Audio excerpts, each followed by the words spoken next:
जादुई अनोखा makeup kit घर। बहुत समय पहले की बात है। सभी लोग हंसी खुशी रहा करते थे और उस गांव के ज्यादातर लोग खेती बाड़ी का काम ही किया करते थे, क्योंकि उस गांव के लोग बहुत ही ज्यादा गरीब थे और उनके पास खेती करने के अलावा और कोई रोजगार नहीं था। इसलिए उसी गांव में रह रही नव्या नाम की एक लड़की अपनी बहन समीरा और अपने माता पिता के साथ एक छोटे से घर में रहा करती थी।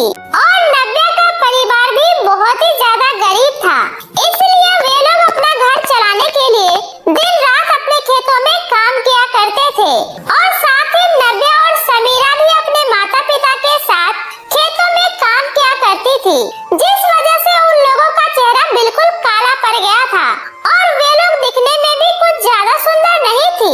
तभी एक दिन जब गांव में एक ब्यूटी कंपटीशन के बारे में अनाउंसमेंट होती है, तो उसे सुनकर नव्या अपनी बहन समीरा से कहती है, सुनो समीरा, हमें भी इस ब्यूटी कंपटीशन में पार्टिसिपेट करना चाहिए। अगर हम दोनों में से कोई भी ये कंपटीशन जीत गया तो हमें पूरे 10 लाख रुपए मिलेंगे। फिर हम उन पैसों से अपना खुद का कुछ काम शुरू कर लेंगे, ताकि हमें दिन रात इस तरह खेतों में काम न करना पड़े। हाँ दीदी, आप बिल्कुल सही कह रही हो, लेकिन हम लोग इस ब्यूटी कंपटीशन में पार्टिसिपेट कैसे कर सकते हैं, क्योंकि हमारे पास तो मेकअप का कोई भी सामान नहीं है और न ही हमारे पास इतने पैसे हैं कि हम अपने लिए एक मेकअप किट खरीद सके। समीरा, तुम उसकी चिंता मत करो, मैं कहीं ना कहीं से मेकअप के सामान का इंतजाम कर लूंगी, लेकिन पहले तुम चलकर उस कंपटीशन में पार्टिसिपेट तो करो। इतना कहकर नव्या अपनी बहन के साथ उस ब्यूटी कंपटीशन में पार्टिसिपेट करने के लिए जाती है, लेकिन उस ब्यूटी कंपटीशन की ऑनर मल्लिका बहुत ही ज्यादा घमंडी और बदतमीज किस्म की औरत थी। इसलिए वो जैसे ही नव्या और उसकी बहन समीरा को देखती है, तो वो मुंह बनाते हुए उनसे कहती है, अरे तुम सबने क्या इस कंपटीशन को मजाक समझ रखा है? जिसको देखो मुंह उठाकर चला आ रहा है। अरे तुम लोग सबसे पहले जाकर आईने में अपनी शक्ल देखो, फिर जाकर इस कंपटीशन में पार्टिसिपेट करने के बारे में सोचना, क्योंकि इस कंपटीशन में सिर्फ अमीर और खूबसूरत लड़कियां ही पार्टिसिपेट कर सकती है, तुम्हारी जैसी बदसूरत और गरीब लड़कियां नहीं। चलो अब निकलो यहाँ से। लेकिन मैडम जी, हम लोग बहुत दूर से इस कंपटीशन में पार्टिसिपेट करने के लिए आए हैं, प्लीज आप हमें इस कंपटीशन में पार्टिसिपेट करने का एक मौका तो दीजिए। अरे लगता है तुम्हें मेरी बात समझ में नहीं आई। अरे तुम जैसे लड़कियों को तो मैं इस कंपटीशन में तो क्या अपने घर में झाड़ू पोछा करने के लिए भी ना रखूं, इसलिए आप चुपचाप यहाँ से चली जाओ, वरना मुझे तुम्हें यहाँ से धक्के मारकर निकालना पड़ेगा। मल्लिका की ये बातें सुनकर दोनों बहनें निराश होकर वापस से अपने घर जाने लगती है कि तभी रास्ते में उन्हें एक बूढ़ी औरत मिलती है, जो कि काफी ज्यादा बीमार लग रही होती है और वो उन दोनों बहनों से कहती है, सुनो बेटी, मेरी तबीयत कुछ ठीक नहीं लग रही, क्या तुम लोग मुझे मेरे घर तक छोड़ सकती हो? क्यों नहीं दादी माँ, आप मुझे बताइए आपका घर कहाँ है, मैं अभी आपको वहाँ पर ले चलती हूँ। लेकिन दीदी, हमें तो अभी घर जाना है ना, वरना माँ पिताजी बहुत गुस्सा करेंगे। कोई बात नहीं समीरा, हमें सबसे पहले इन दादी माँ की मदद करनी चाहिए, इसलिए तुम चलो मेरे साथ। इतना कहकर नव्या उस बूढ़ी औरत को उसके घर छोड़ने के लिए जाने लगती है। तभी चलते चलते वे लोग एक जंगल में पहुंच जाते हैं, जिसके बाद नव्या कहती है, अरे दादी माँ, हम लोग तो चलते चलते इस जंगल में आ गए, लेकिन अभी तक आपका घर नजर नहीं आया। आखिर आपका घर और कितनी दूर है? नव्या की ये बात सुनकर वो बूढ़ी औरत जोर जोर से हंसने लगती है और देखते ही देखते वो बूढ़ी औरत एक सुंदर सी परी में बदल जाती है।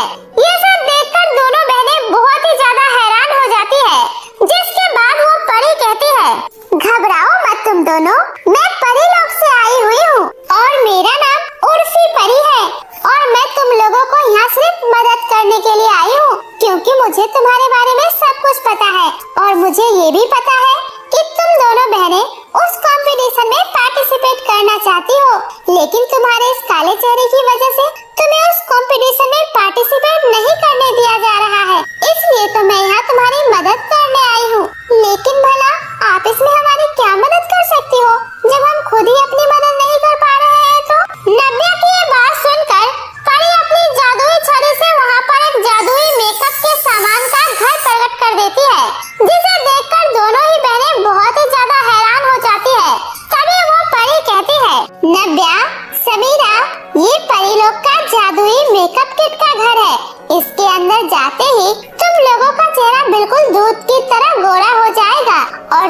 ही हम परियों की तरह ही बिल्कुल खूबसूरत दिखने लगोगी।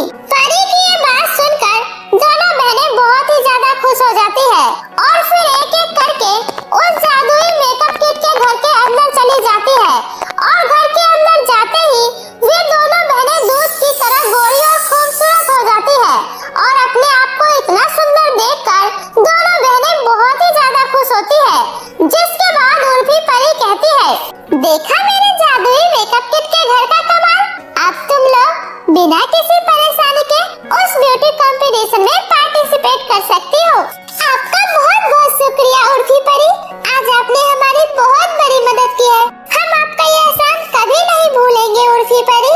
इतना कहकर ये दोनों बहनें वापस से उस कंपटीशन में पार्टिसिपेट करने के लिए जाती है और इस बार मल्लिका उन दोनों बहनों की खूबसूरती देखकर शॉक्ड रह जाती है और कहती है, अरे ये क्या, अभी तक तो तुम दोनों बहनें कितनी काली और बदसूरत दिख रही थी, फिर ये अचानक से तुम दोनों बहनें इतनी ज्यादा सुंदर कैसे हो गई? मल्लिका की ये बात सुनकर नव्या उसे जादुई मेकअप किट के घर के बारे में सब कुछ बता देती है। जिसके बाद मल्लिका के मन में भी लालच आ जाता है और वही नव्या और समीरा कंपटीशन में पार्टिसिपेट करती है और उनके इतना खूबसूरत होने की वजह से वे लोग इस कंपटीशन को जीत जाती है।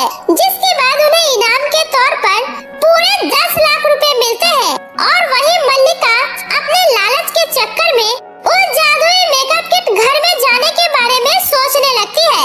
अब मैं भी उस जादुई मेकअप किट घर के अंदर जाऊंगी ताकि मैं इस दुनिया की सबसे खूबसूरत इंसान बन सकूं और फिर मुझे भी दूर दूर से ब्यूटी कंपटीशन के ऑफर आएंगे। इतना सोचकर मल्लिका रात होते ही उस जादुई मेकअप किट घर के अंदर जाती है। लेकिन मल्लिका के पहले से ही सुंदर होने की वजह से उसका चेहरा पूरी तरह से काला और बदसूरत हो जाता है और ये देखकर मल्लिका जोर जोर से रोने लगती है। जिसके बाद उस जादुई मेकअप किट घर से एक आवाज आती है, देख लिया तुमने, ज्यादा लालच करने से क्या अंजाम होता है, इसलिए आज के बाद तुम्हें इसी बदसूरत चेहरे के साथ अपना पूरा जीवन गुजारना होगा, यही तुम्हारी सजा है। और इस तरह जादुई मेकअप किट घर की बात सुनकर मल्लिका फुट फुट कर रोने लगती है और उसे उसके किए की सजा मिल जाती है और वही नव्या और समीरा मिलकर अपना खुद का एक बहुत बड़ा सा ब्यूटी पार्लर खोलती है और साथ ही गांव की कुछ गरीब लड़कियों को भी उसमें रोजगार देती है और इस तरह वे लोग खुशी खुशी अपना जीवन बिताने लगते हैं। तो दोस्तों, कैसी लगी आपको मेरी ये जादुई कहानी? मुझे कमेंट करके जरूर बताएं। कहानी अच्छी लगी हो तो वीडियो को लाइक करके चैनल को सब्सक्राइब करना ना भूलें दोस्तों। तो मिलती हूँ ऐसे ही फिर किसी नई मजेदार कहानियों के साथ। तब तक के लिए बाय बाय दोस्तों।